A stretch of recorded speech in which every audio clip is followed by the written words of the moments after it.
Kwa nini mlimuita wa kike? Kumbuka kwamba tulipewa kaambiwa hongera sana umejifungua mtoto wa kike. Kwani anayetoa jibu la jinsia ya mtoto huwa ni nani? Sio ukaguzi unaofanyika pale hospitali baada ya mama kujifungua. Nilihisi kama ni jukumu lao kutoa ile jibu la care mame. Lakini hata wakati wa kufuatilia sikukata tamaa kwamba si wa kike. Nilikuwa nafuatilia na mpaka sasa hivi naamini kwamba Mungu anaweza akafanya. Mlezi wa Pina bado yungali njia panda. Asijua uelekeo sahihi wa jinsia ya mtoto huyu anayekaribia rika balehe. Kadri anavyokuwa hanionyeshi ushirikiano wa ni wa kike ama ni wa kiume.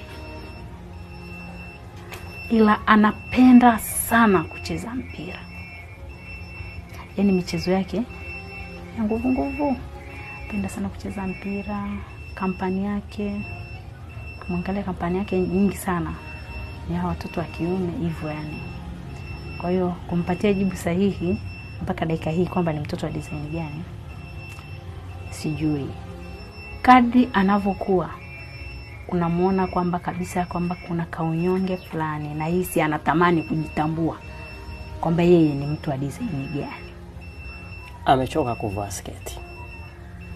Yote yanawezekana. Huwezi jua.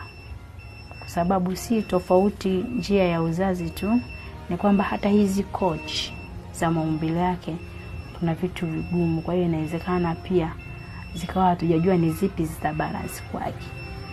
Kwa hiyo kwamba mimi kama mama pitia changamoto ngumu.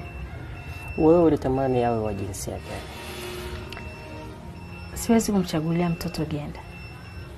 Ila nimemfanya awe wa kike kufuatana na maumbile yake na jibu la jinsia yake aliyokwisha kupewa hata before mimi kukabidhi. Amezaliwa yuko hivyo na hatutegemei kwamba kesho ataitwa mama ama baba. Haipo. Yaani nishaanza kujikubaliaga hivyo.